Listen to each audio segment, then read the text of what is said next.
J'ai un parcours un peu particulier, principalement dans l'enseignement, hein, même ma famille, en fait, on est une bonne partie, ma femme est encore enseignante à ce jour. Mmh. Et en fait, mon parcours, ça a été, plus ou moins 18 années dans l'enseignement, plutôt en professeur des écoles, du Mmh. côté belge. Donc ça veut dire travailler avec des CM2 et des 6e, donc et en parallèle, en fait, j'ai toujours fait des choses. Donc j'ai été musicien, aussi bien en rock qu'en électro avec des dates en Angleterre, enfin la tour Montparnasse, enfin voilà, un parcours assez, artistique, on va dire. Là, j'ai rédigé un bouquin, pour Erol, donc c'était, apprendre autrement, que ça soit à l'école ou à la maison aussi, même par rapport à la mémorisation. À ça, en fait, j'ai tout quitté donc il y a plus ou moins 4 ans où j'étais hyper focus sur, la santé mentale des jeunes et le harcèlement scolaire. Voilà, et pendant 4 ans, j'ai travaillé sur ces 2 thématiques qui sont assez lourdes, et plutôt en mode, justement très numérique, donc via une application sociale, au début qui était en B2B qui s'appelait Kilidi. Donc c'était une application sociale où on partageait ses émotions, donc pas du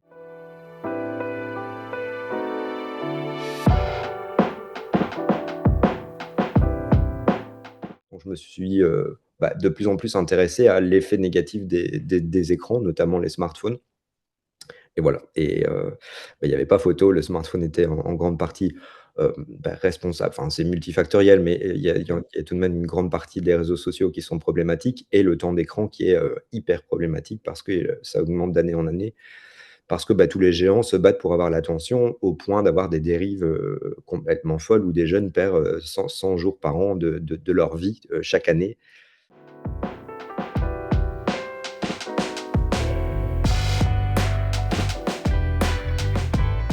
Que certains profs perdent jusqu'à 20 minutes par heure de cours, ce qui Mmh. est totalement fou, en fait. Il y a deux élèves qui sont sur leur smartphone, qui sont en train de regarder autre chose, et Mmh donc il mh. faut faire un rappel à l'ordre. Il y a les notifications qui vont déranger, donc la concentration est abîmée, donc il faut un peu de temps pour, recalmer le groupe, se recentrer et recommencer, correctement le cours. Donc il y a vraiment une perte de temps qui est parfois monstrueuse dans certaines écoles. Peu importe l'établissement scolaire où vous êtes, vous avez un élève sur 3 qui va de toute façon essayer d'aller voir son smartphone et c'est pas à cause de l'équipe pédagogique ou parce que vous avez pas d'autorité ou parce que vous avez pas une bonne école, c'est juste une norme. Il faut communiquer aussi, concrètement, par rapport à l'usage des smartphones. Certains parents n'ont même pas capté en fait qu'il y avait un débordement des usages des écrans, qu'il y a une addiction monstrueuse, voilà, donc il faut un peu communiquer aussi par rapport à ça.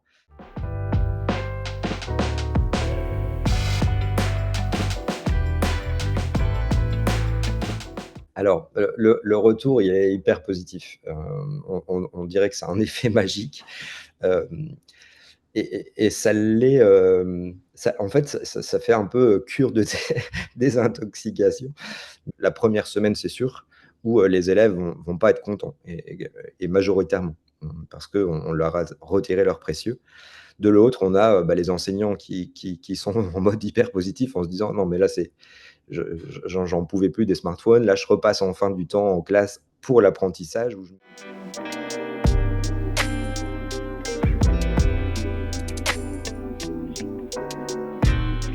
la pochette est attribuée à l'élève. Alors soit il y a vraiment son nom, prénom sur la pochette, soit c'est un numéro, référent qui est lié à l'élève, ce qui permet de récupérer dans quelques années les élèves sortants vont donner la pochette aux élèves entrants. Voilà, il y a possibilité de faire ça ou elles sont nominatives. Donc il arrive à l'école avec sa pochette, il place le smartphone et il clipse en fait la pochette magnétique, et va, alors ça dépend des établissements. Il y a des établissements qui vont contrôler, en fait, donc ils doivent montrer la pochette avec le bouton bien rabattu. Il y a des établissements où ils font confiance aux élèves. La plupart surveillent un peu, les premiers jours pour que tout le monde respecte et tout le monde rentre dans le rang et après, il y a l'habitude qui va s'installer et donc ils sont plus forcément obligés de surveiller. Le téléphone, il est verrouillé toute la journée, ils vont plus avoir accès, et à la fin de journée, en fait, ils vont repasser par une borne, magnétique et ils vont démagnétiser la pochette, hop et la pochette va s'ouvrir et ils récupèrent leur smartphone.